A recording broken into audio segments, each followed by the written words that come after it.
Halo, perkenalkan nama saya Felix Susanto.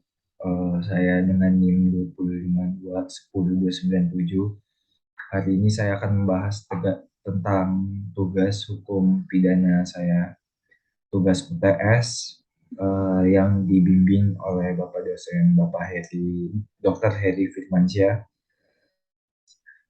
Ini saya akan menjelaskan yang telah diberikan oleh Bapak Heri, yang sudah saya rangkum, dan terima kasih.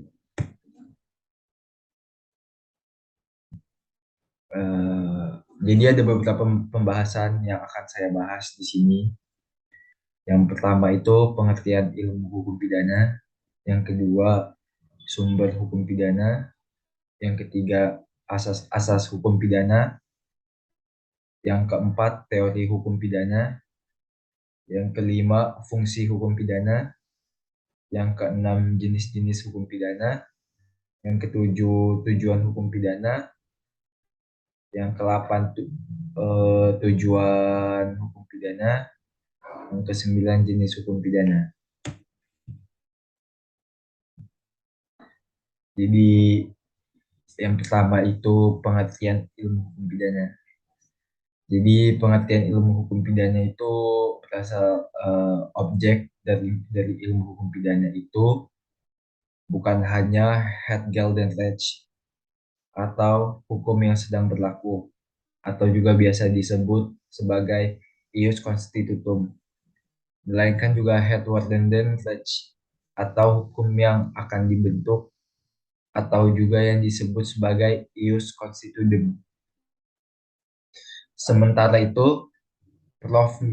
Mr. G.A. Van Hamel menyebut ilmu hukum pidana material sebagai de l'art de strafrecht aanspliitheid, atau sebagai ajaran mengenai pertanggungjawaban menurut hukum pidana.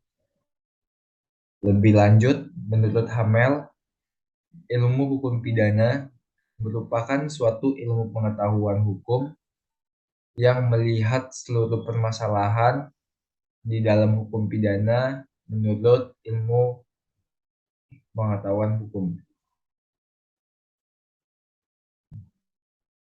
Lalu pengertian ilmu hukum pidana dibagi menjadi dua. Yang pertama itu ada dalam pengertian sempit. Bagian dari ilmu hukum yang pada dasarnya mempelajari dan menjelaskan perihal hukum pidana yang berlaku di suatu tempat atau negara. Yang kedua itu dalam artian luas.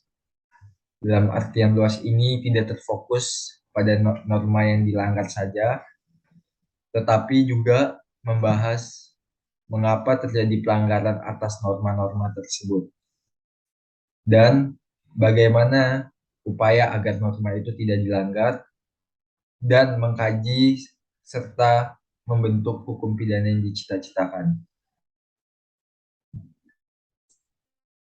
Lalu sumber-sumber hukum pidana itu ada tiga. Yang pertama itu dari KUHP, yang kedua dari undang-undang, yang ketiga dari hukum adat. Lalu asas-asas hukum pidana itu ada 5. Ini lupa saya ini. Yang pertama itu asas teritorial. Kehadiran asas ini ada dalam pasal 2 KUHP. Yang kedua tuh ada asas nasional aktif dan asas personalitas. Kehadiran asas ini ada dalam pasal 5, 6, 7, dan 8 KUHP.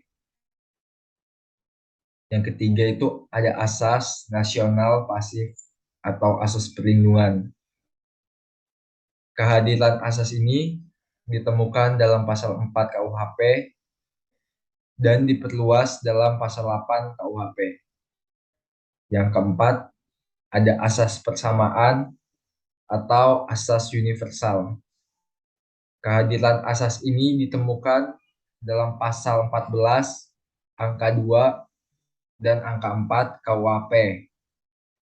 Lalu yang kelima ada asas legalitas. Nah, kehadiran asas ini ada di dalam pasal 1 ayat 1 KUHP.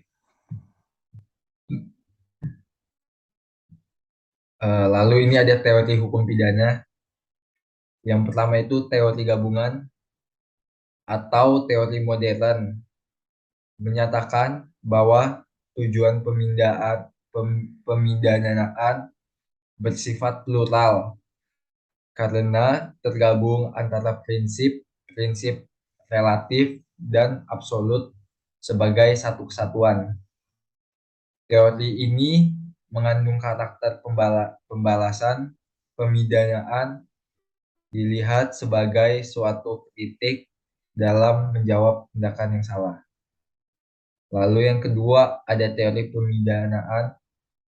Menurut Murjanto, membedakan istilah pidana dan hukuman.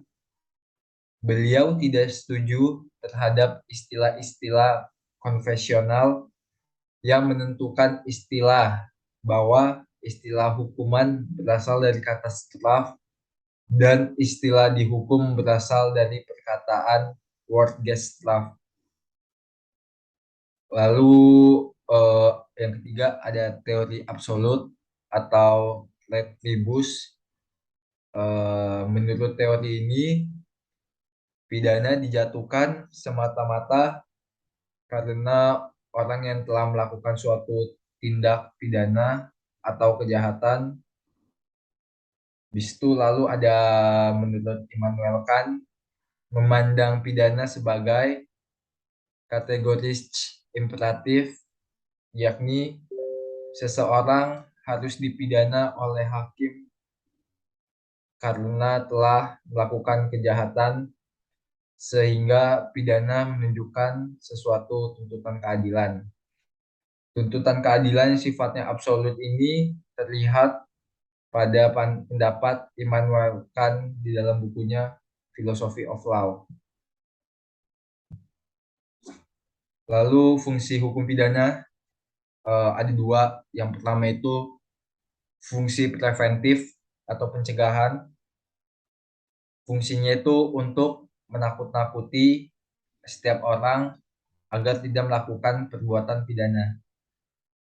Lalu yang kedua itu ada fungsi represif atau kekerasan.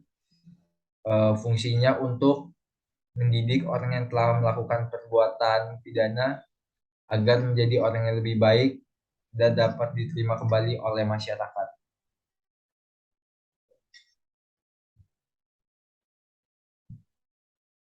Lalu ada jenis-jenis hukum pidana. Yang itu tuh ada dua. Yang pertama itu hukum pidana material, yaitu memuat aturan-aturan yang menetapkan dan merumuskan perbuatan-perbuatan yang dapat dipidana.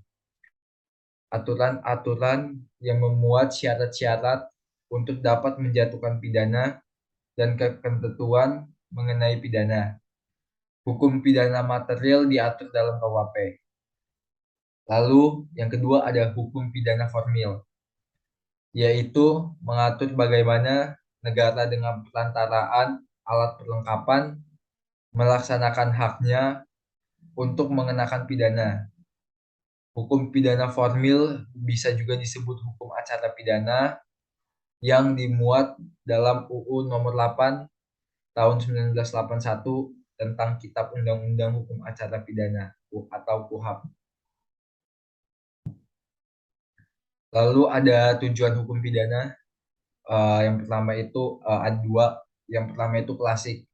Klasik ini nih melindungi anggota masyarakat dari tindakan yang sewenang-wenang. Contohnya itu ada meningkatkan kebaikan diri pada pelaku kejahatan. Yang kedua ada menghilangkan kemampuan untuk melakukan kejahatan. Yang tiga memberi ganti rugi pada pihak yang dirugikan. Nah, tujuan yang modernnya ini untuk melindungi masyarakat dari kejahatan. Contohnya memerangi kejahatan. Lalu jenis hukum pidana itu ada dua. Yang pertama itu hukum pidana hukum pidana itu secara umum itu ternyata jadi hukum pidana itu ternyata punya turunan atau jenis hukum di dalamnya. Jenisnya ada dua, yaitu hukum pidana umum dan hukum pidana khusus. Hukum pidana umum mengacu pada hukum pidana yang berlaku untuk setiap masyarakat, berlaku terhadap siapapun tanpa mempedulikan status, golongan, dan lain sebagainya. Sumber hukum pidana jenis ini adalah bersumber dari Kitab Undang-Undang Hukum Pidana KUHP, baik KUHP tentang ketentuan umum, KUHP kejahatan, serta KUHP tentang pelanggaran. Yang kedua itu ada hukum pidana khusus. Itu merujuk pada aturan-aturan hukum pidana yang menyimpang dari hukum pidana umum serta berlaku bagi orang-orang tertentu. Menyimpang dari hukum pidana umum maksudnya ketentuan tersebut hanya berlaku untuk subjek hukum tertentu dan hanya mengatur tentang perbuatan tertentu. Dan sekian dari presentasi saya. Terima kasih.